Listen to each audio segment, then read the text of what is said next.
Good evening and good afternoon, good morning diyan sa Pilipinas naman at dito sa Texas ay good evening po. Ah, meron po tayong konting lilinawin. Natutuwa naman kami na pinipili kami ng customer na dati galing sa ibang company. Tinext niya ako. Sabi niya, ilagay ko na lang po sa taas. Sabi niya, "Kuya, buti pa sa inyo, napupuno ka agad yung barko nyo." Parang ganun yung pagkakasabi niya. Tapos hindi katulad ng iba, magpupuno pa daw, hindi malaman ko kailan aalis. So, natutuwa naman ako at pinipili niya kami galing sa ibang company kasi kami may binubuk na kami ng maaga. So, mapuno o hindi, aalis po tayo. Tapos, nung nag-meet up kami, in-explain ko po sa kanya kasi mahirap nang barahin siya eh. Ayoko naman, baka lumabas, binabara natin siya na tinuturo mo pa ako. Hindi, ginausap ko siya ng personal nung pinick up ko na yung box. Sabi ko, ate, wala ni kahit isang balikbayan box company na may-ari ng barko. Lahat po yan nakikisakay sa barko na may biyahe na papuntang Asia. Wala pong diretsyo ng Pilipinas. Nadaan po talaga ng Korea, Singapore, Taiwan, Hong Kong, Japan. Depende kung saan yung ruta nila na marami silang idadrop doon, tapos pwede na sila mag-transit papunta naman ng Pilipinas. So, yung boxes po natin, ilalagay po yan sa container. Kaya po may ibang mga balikbayan box company na nagpipilit sila na wag mong bubuntisin yung box. Kasi pag buntis po yung box, eksakto po ang sukat ng mga boxes. Kailangan nila maka 400 na mailaman para po sila medyo kumita naman. Pero kung may mga buntis, hindi sila makaka 400 bucks, mga 380, ganyan, malaking mawawala sa kanila. So, ginagawa natin, ini-educate lang natin yung customer. Ayaw natin siyang lumabas na itinuturuan natin siya na parang babarahin. So, ginawa ko, nung personal nung pinick up ko na yung box niya, sinabi ko sa kanya, ate, ganito yan, hindi lahat ng cargo company nakakapuno ka agad. So, meron talagang iba na nag-iipon pa, lalo na yung mga kakaunti pa ang mga customer. Gumagawa pa sila ng pangalan nila, or talagang ganun ng strategy nila na kung kailan lang sila available, saka lang sila nagpipick up. So, kasi ano yan nakadepende yan sa tao, kung availability nila. Hindi katulad sa amin kasi, magsabihan mo kami, bukas, kung gusto mo mapick up, mapipick up na yan Basta ready mo na, siguraduhin mo. Pangit naman na bigla mong kakansilin tapos nailagay ka na sa route plan kasi may mapa po yan, umiikot po tayo So ganito po yung mabalik tayo dun sa may bilangan ng mga container na sinasabi niya na buti pa kayo napupuno niyo yung barko niyo kaagad. Hindi po kami nakakapuno ng barko. Container lang po. Kahit anong balikbayan box company, wala pong nakakapuno ng barko. Dito lang sa Texas, may 11 tayo na balikbayan box company dito. Yung iba active, yung iba hindi, yung iba sobrang active. Pero sabihin na lang natin, sa 11 company na yon, kada isang company, nakaka 20 container siya sa isang buwan. So, ibig sabihin, yung 11 na company, times 20 mo sila, tama ba yun? Ibig sabihin, 220 lang ang container ang kaya nilang punuin dito sa Texas. So, ang mangyayari, hindi talaga kayang pumuno ng barko kasi ang barko, may mga maliliit na barko na 4,000 lang ang kasya, meron yung mga malalaki, 10,000, 20,000 na container. Wala talaga pong kayang makabuo na mapuno yung isang buong barko.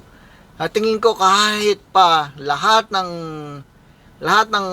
state, kung halimbawa may mga state na may balikbayan box, may mga state na walang balikbayan box company. Halimbawa gawin na natin yan, lahat yan, 52. Lahat sila may container. Tapos lahat babagsak lang kunyari sa Texas. Hindi sila umabot ng 4,000. Hindi nila kayang punuin yung isang buong barko. At hindi rin sila babiyahe ng dediretso lang sila ng Pilipinas. Kasi nga, kailangan nilang dumaan din. Nagre-refuel din yan sa Asia. Kaya laging sinasabi ng ibang company, nag-stop over sa Asia for transship. Kasi pagdating doon, yung malaking katulad yung MERS, yung ginagamit natin dito sa Texas. Kapag niloadan nyo ng mga container, good for 3 days yun. hanggang 4 days naglo-load sila ng container. Pagkatapos nun, sa sobrang dami nun, syempre, hindi lahat yung papuntang Pilipinas. May mga papunta ng Taiwan o kaya papunta ng Japan. Depende sa stopover nila. Kaya pinipili namin yung maliit na barko kasi yung masyadong malaki, maraming stopover na pupuntahan. Mas mura siya pero maraming stopover na pupuntahan. So, madidelay ka lang. Mas maganda, appreciate mo rin yung mga maliliit na company. Suportahan mo sila. Ganun ginagawa natin sa kanila, tatanggapin natin yung ganun para mas mabilis. Nakakatulong ka sa kanila at tutulungan ka rin nila. Kaya mapapansin nyo, may mga malalaking company. Usually, ang malalaking company, sila yung mga mahaba ang delay. At sila yung napakamura. Kasi mura nga yung makukuha nila na container. Mura din yung biyahe na pupuntahan. Dahil maraming stopover. Paulit-ulit ko sinasabi, katulad din yung sa aeroplano, pag bibili ka ng ticket mo, pag mura, maraming stopover, minsan matagal pa ang layover. So ngayon, panahon na ng Christmas, may mga port congestion. Kung doon ka pa rin sa malaking company at yung malaking company na yun ayaw magpa-impress this time na Pasko, pipili pa rin sila ng malaking barko at mura na container na ilalagay doon, yung container na pinaglagyan ng box mo, matagal yun. Kasi may port congestion kunyari, may port congestion sa Korea, nag-i-stop over siya doon dahil mag-unload siya, hahaba yung pila niya. Kasi nga, kung niload mo yan ng 3 days, ganon din yung mag-unload doon. 3 days din, minsan lampas pa. Isipin mo, sa maraming pila, hindi lang 10 ang pumipila dyan. Minsan 60, minsan 80, minsan 100 ng barko na may mga 1,000 of container ang pumipila dyan. Gaano katagal? Kunyari, sabihin lang natin may 10 container. Kada 10 container, 10 barko. Kada isang barko, 3 days siya mag-unload. May 30 days ka nang nawawala. Di ba? Marami naman port. Meron naman kasang iba na 3 yung port, 4 yung port. So, na-accommodate nila yun yung mga 80. Pero isipin mo, yung 10 pa lang sa isang port, yung 10 pa lang, tagti 3 days sila. 30 days na yung nawala mo. Nadidelay ka na ng 30 days. So, tapos pipili ka ng mahaba na yung malaki ng barko, yun ilalagay, mura kasi, tapos stop over dito sa Korea, tapos may stop over ulit sa Hong Kong. Di, mas matagal ka na. So, medyo napalayo tayo. In-explain ko lang po kasi, may iba kasi na sinasabi, medyo sarcastic pa sila, nasabi, alibay na naman, port congestion. Hindi po iniimbento ang port congestion. Pinakita ko po sa inyo, na meron pong ganyan. Kaya kung gaganon, isasabihan nyo po yung ibang company na nag-aalibay sila. Hindi po sila nag-aalibay na may port congestion. Kaya po pinakita ko yun, hindi lang po para sa amin. Dahil sa amin, kakaunti naman yung hindi educated Kung meron man yung mga bago, yung mga hindi pa nakakaalam, mga fresh pa na customer, o kaya galing sa ibang company na hindi man lang sila tinuturuan. Kasi kailangan silang i-educate para malaman nila na talagang ganoon ang proseso. Kapag malapit ng Pasko, nagkakaroon ng port congestion. Napaagal lang ngayon dahil nga sinarado ang Asia port, yung Taiwan, yung Korea, saka yung Japan. Kasi nga malapit sila noon dumaan yung karina sa Pilipinas, pumunta ng Taiwan. Hindi naman nila pwedeng buksan yun. Di nagbabangga-banggaan sa alon yung mga barko doon. Talagang lumalayo yung mga barko doon. Nung binuksan na nila yung seaport, saka sila babalik. Tambak na yun. Tapos mahigpit pa ang security doon, di ba? Dahil nga siguro nalilimutan nyo na may threat ang China doon na gustong i-occupy yun So, hindi sila ganun kaluwag doon, mahigpit din sila. Pero minsan, nagugustuhan namin yun dati nung nakaraan taon, biglang may threat. So, napilitan yung barko, dumiretso na Pilipinas. Kaya meron kami mga boxes na dumating ng 30 days na sa door na nila. Kasi sinarado yung Taiwan, dumiretso na ng Pilipinas. Tapos na, saka lang sila bumalik ng Taiwan, nuclear na. So, nauna mag-unload sa Pilipinas bago sa Taiwan. Pero, nag-refuel sila sa, I think, sa Guam yata. Tapos, dumiretso na Pilipinas. Anyway, ang isa pa ang Guam, marami ring import yan. Usually, karamihan ng mga produkto nila, import. Maliit lang sila na bansa, pero mahilig sila sa importing. Kaya na sinabi ko nakaraan na nag-vlog ako, maganda ang business na importing doon sa Guam. Kung mapupunta kayo doon, banatan nyo yung business na yan. Kasi puro importing. Napakamahal mga doon, hindi mura. Hindi katulad dito. Mas mura pa rito kaysa doon. Na-import doon Dito mabibili mo eh. Pati yung mga farm product, mga produce dito mabibili mo yan eh. Doon, hindi lahat. So, pati yung mga metal, electronics, wala sila masyado doon. Kaya bibilihin nila yun, o orderin nila, i-import nila. Kahit yung sasakyan nila. Katulad dito, meron naman tayong sasakyan na i-import. Mabalik ulit tayo doon. Sa sinabi ni kabayan na buti pa kayo, napupuno nyo kaagad yung barko at aalis. Yung ibang company hindi nila alam kailan sila mapupuno. Totoo po yung sagot ng ibang company na yun na hindi talaga nila mapupuno yung barko. Kahit sino po dito na Balikbayan Box Company, hindi nila mapupuno yung barko. Kasi kulang. Kahit pagsamahin mo lahat dito sa buong Amerika, ang lahat ng company, sa isang port lang sila maglo-load ng isang barko. Hindi nila kayang mag-load ng 4,000 container para mapaalis mo yung barko ng ganun. At hindi sila lahat magkikita-kita sa isang lugar na yun. Sobrang grabe ng ipunan yun. Sa isang buwan pa lang yun, weekly ang shipment eh. Alam nga, paghihintay mo ng isang buwan na 20 container, meron akong kilala na ganyan, pinaghintay ng matagal. Saka pinaalis, tas next year, galit na galit yung mga customer, nag-aalisan na. Pinahintay eh. So gayon. Yung container po, ang nilalamanan ng box, nilalagyan ng Balikbayan box, hindi po ang buong barko. At hindi po bumabiyahe ang box nyo ng mag-isa. Kapag sinabi ko niya, yung company na to na ibang Balikbayan box, sinabi nila, delay itong box mo. Dahil kausap niya, sabi niya, delay yung box mo. Pero hindi mo naisip, lahat kayo na nakasakay doon sa container, lahat kayo delay. At minsan sa isang barko, iba't ibang company ng Balikbayan Box Company, katulad na may nakakasabay kami na ibang cargo company doon. Nakakatuwa din na ini-educate nila yung mga customer na sinasabi nila, sila dupot nga, kasabay din namin eh. Sigurado yung madidelay sila. Kaya ang tanong ko, sa amin hindi sila nagko-complain kasi nga na-educate namin yung mga datihan na. Tsaka sa tracking online, nandoon sa advisory. Kapag sinabi ng container vessel na madidelay, nilalagay namin doon. Minsan lang delay silang magsabi na madidelay sila kasi binabasa pa nila at naghihintay pa sila ng report doon sa seaport kung ano bang number ko pagdating ko para sa bangko pipila ka kuha ka ng number mo para pag ikaw na turn mo na ikaw naman. So pipila sila ng ganun. Anong pang ilan na ba ako pagdating ko diyan? Ano bang location mo? Malapit ka na ba? Tatanungin din sila na ganun. Hinihintay pa nila yung report na yun. Kapag nasabi nila na ganun, i-estimate na nila. Kaya minsan late sila magsasabi na madidelay na sila. Usually kapag nadidelay, ayaw natin yung 30 days. Usually pag nadidelay 20 days. Pero ngayon napansin namin worse talaga eh. Yung pagkatapos nung Karina, worse. Napuno nga ng puro lang sasakyan yung warehouse nung after ng July 24. Dahil yung pagkatapos ng bagyo, natapos na rin mag-deliver yung iba eh. Ibang delivery team.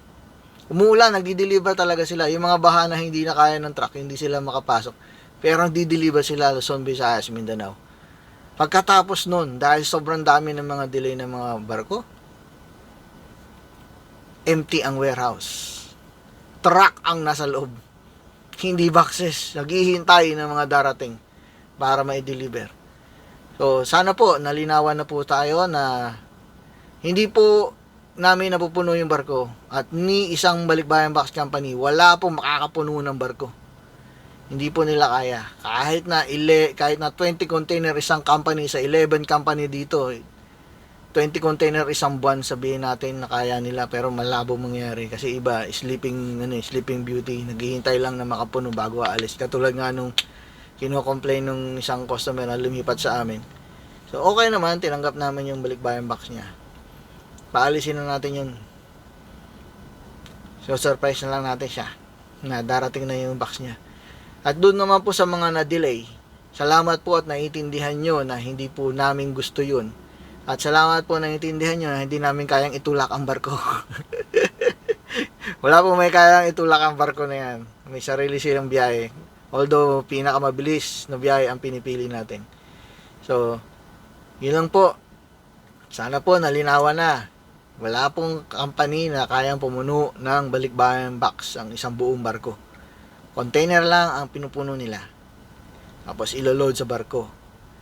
So, kung may mga tanong pa po, lalo na sa mga baguhan, nagsasabi dyan na alibay-alibay. Kahit sa ibang company nyo sinasabi yun, sasabihin nyo sa amin, ipatuloy namin kayong tuturuan. Nandito kami para magturo din sa inyo kung anong nangyayari. Kasi nga, para sa akin ayoko mag-air cargo. Napakamahal. Yung size pa lang noon, naabutin ka na ng 1,000 plus. Yung size pa lang ng box. Kasi ang air cargo, sinusukatan yung box, tapos wini-weight. May mga cargo company na $12 per pound, may iba $14 per pound. Tapos, kasama pa yun. Susukatan pa ulit yung box mo ng cubic inch. Pag nasukatan na yun, iba na yung presyo nun per cubic inch. So, usually, abutin ka mga 1.7, 1.8, isang balikbayan box. Yun yung mga pinadala mo lang na sapatos, yung mga medyo magaan yung kaya mong bitbitin yung box. Pero kung mabibigat, yari ka na. Kasi per pounds. Katulad yun, yung mga box na napipick up namin. Ang pinakamagaan, 80 pounds. yung iba 300 pounds. Hindi mo alam kung bato yun nilagay o ano. So sana po naiintindihan na. Sa mga gusto pong magtanong lang po ng maayos.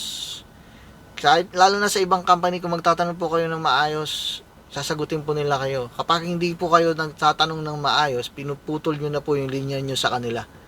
Hindi kanila sasagutin at di kanila kakausapin dahil ayaw nila mahawa sa high blood mo. Yung excitement mo nagiging anger kasi. Yung dating mo pag pinapasa mo sa kanila, I think na vlog ko yan last 2022 or 2023. Sinabi ko yan na huwag mong puputulin ang connection mo sa mga cargo company na pinadalahan mo kung nadidelay ka. Kasi alam ko nagpadala yun October 20 yata yung customer na nagkikwento sa akin na hindi na daw siya sinasagot kasi January na wala pa daw yung box niya. Natural, kapag January ka nagpadala, pag October ka nagpadala, January na darating yan kapag may ganitong port congestion. Maswerte ka pa nga, yung iba pa nga February. Yung dating company na pinag-aanuhan ko, February na dumarating yung October Napakaswerte lang na kapag dumating ng January. So may mga diskarte din. Kumbaga, tao yung mga kausap mo. Hindi sila katulad ng professional company ng mga bangko, na ganyan. Napipikon din yung mga yan. Kapag tinatawagan mo sila tapos ang sungit-sungit mo kausap, humingi ka ng tulong pero masungit ka, ayaw ka na nilang tulungan. Nagpapa-follow up ka, hindi mo matrack yung box mo. Siyempre kasi nagkakamali sila ng type ng pangalan mo o kaya ng tracking number mo, yung ibang company. At ayaw nila i-correct ka agad, napapatagal pa. Kapag ka nagsusungit ka, lalo ka nilang hindi entertainin at di ka nila kakausapin. Kung yung dating company na pinagano ko, kapag ka medyo sarcastic ka, sarcastic din sagot nila sa'yo. Kasi, ang ano nila, hindi naman sila customer service. Balikbayan box company sila. Alam mo na kung bakit. Yan dyan yung makikita yung mga barumbado. Pag binarumbado mo, barumbado rin sila magsalita sa'yo. So, iwasan po na ganun. So, imbis na mag-away kayo, ginagawa nila, hindi ka na lang nila sasagutin sa tawag mo, sa text mo, kasi nga, yung salita na binibigay mo sa kanila, yung baga, basura mo na nararamdaman mo na high blood ka, pinapasa mo sa kanila, magiging high blood din sila. So, mabuti na lang na ikaw na lang, ganun lang iniisip nila, ayaw nilang madamay. Kasi may explanation naman kung nadidelay yung barko, hindi natin kayang itulak yan. Kung may port congestion, hindi natin control yan. Kung may bagyo, hindi rin natin control yan. Isa God's way yan. May mga ganyan, pagkakadelay na ganyan. Hindi natin kayang kontrahin yan. So, kapag ganoon, wag niyo po silang awayin. Pero kung inaway na nila kayo, welcome kayo, lumipat dito kayo sa amin. Lagi ko nga sinasabi, ganito na lang, kung ayaw niyo sa kanila, dito kayo sa amin. At tanggapin po kayo ng DuPont Balikbayan Box. Hanggang sa muli, salamat po sa pakikinig at panonood. Sana po nalinawan po tayo doon sa pagpupuno ng barko. Hindi po natin kayang puno yung barko. Salamat po. Si Dupont po. Dupont Balikbayan Box. Good evening, good afternoon, and good morning po dyan sa Pilipinas.